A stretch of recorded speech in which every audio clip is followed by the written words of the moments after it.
దేవుని ఘనమైన నామమునకు స్తోత్రములు.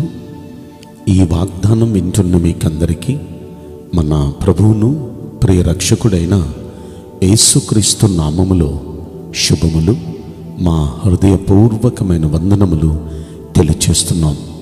ఈరోజు దేవుని వాగ్దానం కీర్తనల గ్రంథం 9వ కీర్తన 12వ వచనం. బాధపరచబడిన మిమ్మును ఆయన జ్ఞాపకం చేసుకొనును, ఆయన మీ మొర మరువడు. ఈ మంచి వాగ్దానం వింటున్న మనందరి వెనికిడిలో మన మంచి దేవుడు నెరవేర్చునుగాక. ఆమేన్. ఈ వాగ్దానం వింటున్న ప్రియ దైవ జనాంగమా, మీరు బాధపరచబడుతున్నారా? రకరకాలుగా ప్రజలతో, ఆర్థిక ఇబ్బందులతో, కుటుంబ సమస్యలతో, అనారోగ్యంతో రకరకాలుగా మీరు బాధపరచబడుతూ మీలో మీరు నలిగిపోతున్నారా? ఆయన జ్ఞాపకాల్లో మీరు ఉన్నారు. నమ్మండి, ఆయన మిమ్మల్ని జ్ఞాపకం చేసుకుంటున్నాడు. అంత మాత్రమే కాదు, మీ మొర్ర ఆయన ఎప్పుడూ మరవడు. మీరు చేసే మొర్రలన్నీ ఆయన దగ్గర ఉన్నాయి. వాటన్నిటినీ ఆయన తన దగ్గర దాచుకున్నాడు. అన్ని మొరలకు జవాబిస్తాడు ఖచ్చితంగా.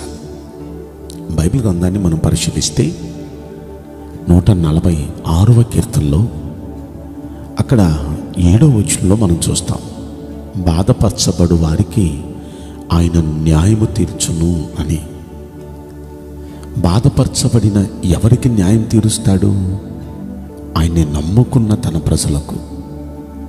ఇదే 146వ కీర్తనలోనే మనం 3, 4, 5 వచనాలు మనం పరిశీలిస్తే, రాజులను నమ్ముకొని నరులను నమ్ముకుంటే రక్షణ కలగదు వారి ద్వారా.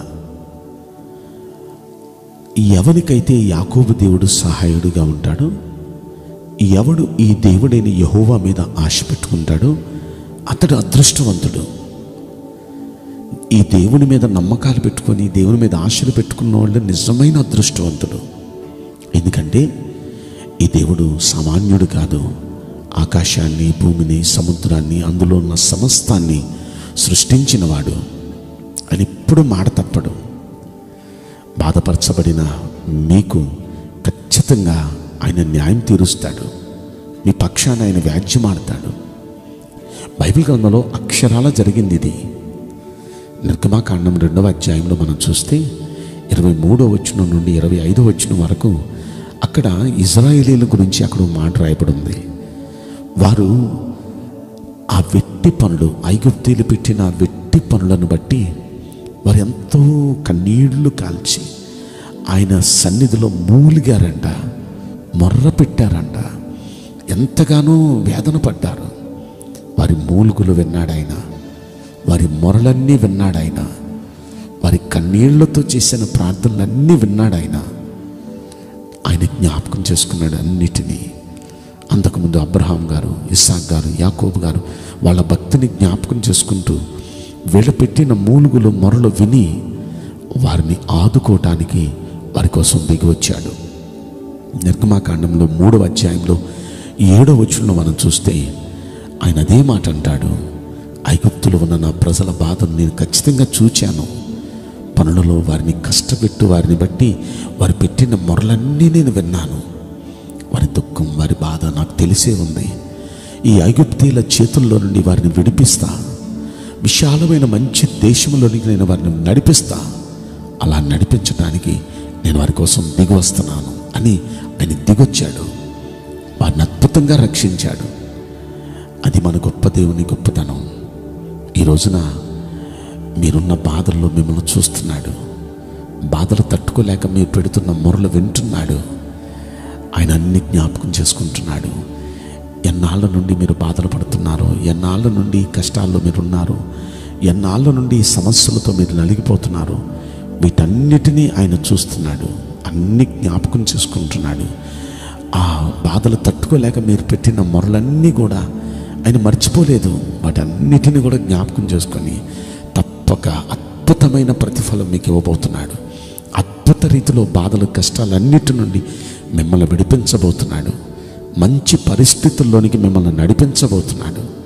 అయితే అలా గొప్ప దేవుడు మీ పక్షాన కార్యం చేయాలి అంటే ఒక్కటే మనం చేయాల్సిన పని, మన నమ్మకం మనుషుల మీద కాదు, రాజుల మీద, అధికారుల మీద కాదు, సకల జగత్తును సృష్టించి శాసిస్తూ పరిపాలిస్తున్న గొప్ప దేవుడైన మన మంచి యేసయ్య మీద మనం నమ్మకం పెట్టుకుంటే ఖచ్చితంగా మన యేసయ్య మన పక్షాన వ్యాజ్యమాడతాడు, మన మొరలన్నిటికీ జవాబిస్తాడు. ఇజ్రాయెల్ని విడిపించిన దేవుడే మన దేవుడు. ఆయన బట్టే మనం ఆనందిస్తున్నాం. ఇదే 9వ కీర్తనలో 18వ వచనంలో మనం చూస్తే అక్కడ కూడా ఇదే మాట, దరిద్రులు నిత్యము మరోబడరు, బాధపరచబడు వారి నిరీక్షణాస్పదం ఎన్నటికీ నశించదు. దీని అర్థం ఏంటంటే దారిద్ర్యంలో ఇబ్బందుల్లో ఉన్న మిమ్మల్ని ఆయన ఎప్పుడు మర్చిపోడు. ఇంకో మాట, బాధపరచబడుతున్నారా, మీకు ఆయనే నిరీక్షణాస్పదంగా ఎప్పటికీ ఉండబోతున్నాడు. ఎప్పుడు ఏ కష్టం వచ్చినా, ఏ బాధ వచ్చినా మనం నిరీక్షించటానికి ఆధారం ఆయనే, ఆస్పదం ఆయనే. ఆయన వైపే నిరీక్షిద్దాం. ఖచ్చితంగా మనలో ప్రతి వ్యక్తిని ఆయన ఆదుకొని ఈ కష్టాల నుండి రక్షించునుగాక, మన మొరలకు జవాబిచ్చునుగాక. ఆమేన్. నేను మీకోసం ప్రార్థన చేయబోతున్నాను. పరిశుద్ధుడా, ప్రేమగల యేసురాజా, మీ పరిశుద్ధ బంగారు పవిత్రమైన నామమునకు నిండు మనసుతో కోట్ల కొలదిగా స్తుతులు, స్తోత్రములు, వందనాలు చెల్లిస్తున్నాం. ఈ వాగ్దానం వింటున్న ప్రియుల జీవితంలో దయచేసి ఈ వాగ్దానం నెరవేర్చి కృప చూపించండి. అయ్యా, వీరి బాధలు మీరు చూస్తున్నారు. అయ్యా, వీరు పడుతున్న ప్రయాసం మీరు చూస్తున్నారు. ఈ బాధలు తట్టుకోలేక వారు పెడుతున్న మొరలో వింటున్నారు. అయ్యా, వీటన్నిటినీ మీరు జ్ఞాపకం చేసుకొని ఈ మొరలన్నిటినీ మర్చిపోకుండా మీరు జవాబిస్తారయ్యా, నమ్ముతున్నాం. అయ్యా, తప్పక మిమ్మల్ని నమ్ముకున్న మీ ప్రియబిడ్డలందరి పక్షాన మీరు వ్యాజ్యమాడి మీరు మేలు చేయమని ఈ కొద్ది మనవులు నజరుడైన యేసుక్రీస్తు ప్రశస్తమైన నామములో మిక్కిలి వినయముతో ప్రార్థించి బ్రతిమలాడి వేడుకుంటున్నాం ప్రియ పరలోకపు తండ్రి. ఆమేన్. May God bless you all. Thank you.